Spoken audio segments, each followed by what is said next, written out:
you know? I mean, there have been a lot of ideas that have just gone by because nobody believed it, didn't want to believe it, and it wasn't of any use. Well, it's the same thing with the religions, you know. It can be used for positive or for negative, but ultimately it's the responsibility of the people who buy into that belief system to use it in a good manner, you know, or a negative manner. So it's like, you know, what was it, Flip Wilson when we were kids? The devil made me do it. You know, I mean, you know, how often have we heard that? Where in fact, you know, he made the choice to do it, you know. So Faust. Yeah, Faust. So I know you've told me that in the last 5 years you've had limited contact, although you've had some in the last year with the Andromedans. But according to what you've come to understand in previous years about the moon, what's been occurring there in recent times, say the last 50 years, you've stated that the NSA has been operating bases on the moon since the spring of 1958. Now, a skeptic would say, how is that possible to keep such a secret hidden from the public for so long? And how did you get the information that the NSA has had bases on the moon since the 50s? Okay. Well, it wasn't their base, but they were there sharing the base. Let's correct that. They were taken up there by the Greys. That's how they got there. You know, there was an exchange of technology and personnel. We know this, but this goes back to 54, and there were even attempts at contacts even earlier than that. So there was in 54 the beginning of sharing of technology. Now that project, from what I understand, you know, it's amazing. The first group and series of groups that went were known as the Black Monks. I don't know if it was Project Black Monk or what, but this has been going on for some time, and everybody thinks the government can't keep a secret. Well, they absolutely can keep secrets. I think in the beginning their intentions were good. I think they honestly wanted to get their hands on this technology. I think they thought that they were clever enough that they could take this technology, use it here, and at some point end the relationship. You know, I think that they were arrogant enough at the time, I'm talking about our people that began this whole program, that they thought that they could trick the Greys out of this technology. We would have it, and at some point we could push them away, and we would have it, and we would be free, et cetera, et cetera, et cetera. Either that, or they were incredibly naive and just couldn't help themselves. I don't necessarily have that answer. But it has not gone the way they've expected it. And many of them inside the program know that they're in trouble, that this is an issue that they don't know how to resolve. And I can tell you that I know that there has been efforts to reach out to other races to help with this issue. The problem is, though, and what keeps coming back when there has been, how do I put this? When there has been some face-to-face with benevolent races, what comes back is that these benevolent races will push back to the governments or to this group. Well, it was our government that did it at first. They say, look, you signed a treaty. You agreed to all of this knowingly. You know, it's your responsibility. And apparently we were warned, you know, not to go with these guys. So it's kind of a dilemma, actually. And but at this point, the benevolence will intervene. I absolutely believe they will intervene for the sake of humanity and not the sake of world governments. You know, they're going to do, I believe, but they're going to do whatever they can to protect the people, not the governments.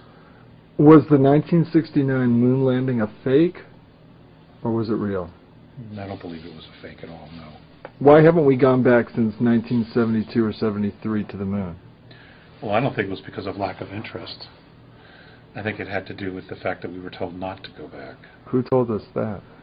I don't even want to get into that. I don't want to get into that. Next question. All right. Okay. When Mornay shared with you their understanding of the relationship with the isness, which is like what some of us might call the one or God, they call it the isness, back in 1995, what was your reaction to it? Awe. My reaction to it was awe because of the simplicity and how clean it was. And I immediately saw some parallels between what the Native American and other indigenous people had practiced as far as being a part of nature and appreciating nature and the grandeur of nature and watching nature and understanding the power and the presence of it, not only to heal but to create wisdom and to educate about who we are in our physicality. You know, for example, what most people don't understand is many of our herbal treatments that have been used for thousands and thousands of years, the indigenous people learned from the animals by watching the animals, knowing what plants to eat when they weren't feeling well. You know, I mean, we take it for granted because we think we have, you know, modern medicine, but most of modern medicine is recreating extracts found in the plant world. That's all it is. Except, you know, their stuff is really tweaked, you know, and it creates other problems for the body because it isn't real. Okay, Alex, critics of contactees often make the argument that the whole ET UFO phenomenon is simply a ruse by attention seekers to create a cult following and pseudo-religion around themselves. Now, how would you answer these types of critics?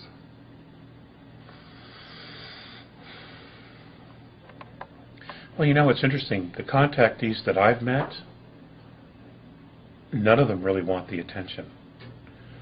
In fact, it's more disruptive and harmful to their lives than anything possibly could be. You know, with the exception of the Meyer case, where they create Fiju and you know, it's become radical that Billy's it and he's the one and it's only him and it's only about him. You know, other than that, I'm not aware of well, there is that guy in France, right? The Raelians or something like that, whatever they're called. You know, there is that guy. I think that for the love of the planet, most contactees who have come forward share the information because they believe it will help. It'll help give us some insight into what our issues are and our own self-identity, to realize we're not alone. That, you know, maybe there is a way for us to get some answers so we don't destroy our planet, destroy our ecology. You know, that there are some mentors out there, races who could mentor us through this transition that we're going through. As far as creating religions and cults, well, humanity has always done that. You know, that's why you've got the religions.